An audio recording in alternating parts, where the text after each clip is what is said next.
เสียงรถยนต์ออกจากสถานีดังวีกวงและมาพังเสียงอีน้องผู้ลำลองทองอีทานโอ้ยน้องโอ้ยน่ะนาง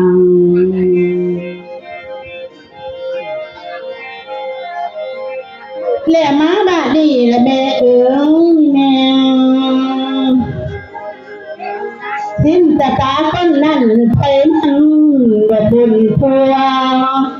ผัวดีเป็นว่าปูสมองเสียมมาตอนลุงเห็นกันอยู่จ่อพังเหลือเบิ่งนอกตาตากินที่ลาวได้น้ำมันว่าเป็นสมควรเลย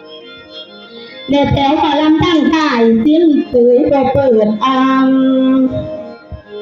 ไรสังเตะก้อนอีอ๋อนี่มีไปเตะปะทม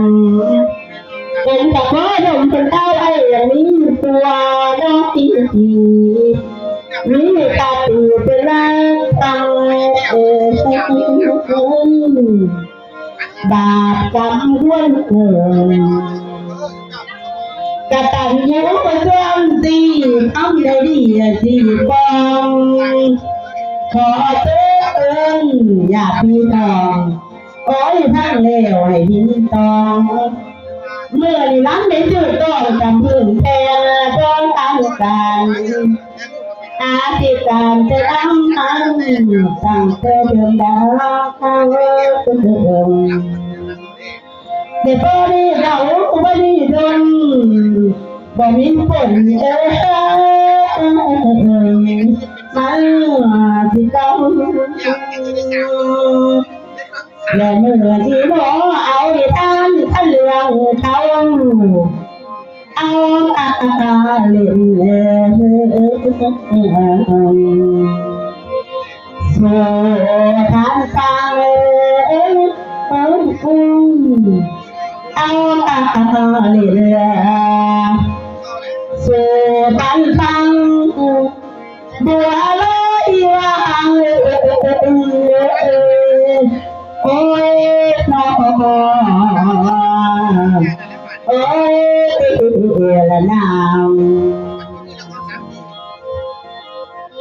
สบายดีพี่น้องโบและแม่ทั้งหลายถ้าบุตรคนยังไม่โบจะนู่นเสียงบริยาให้ไงเสียงเราใส่เอาให้นี้ตอนมาขี่แต่โดยเกมมันแดงโดยเพื่อบาดีหันเขามาเรื่องแบบเพื่อนแก่แม่ตัวน้อยแม่สีท่านคือสนอยอยู่นั่นเรื่องทาแสดงมือดีได้เวลาดีนะพี่ทงที่ไปเข้าบ้านอุ่นทางก่อนจากเสด็จตีตะกอน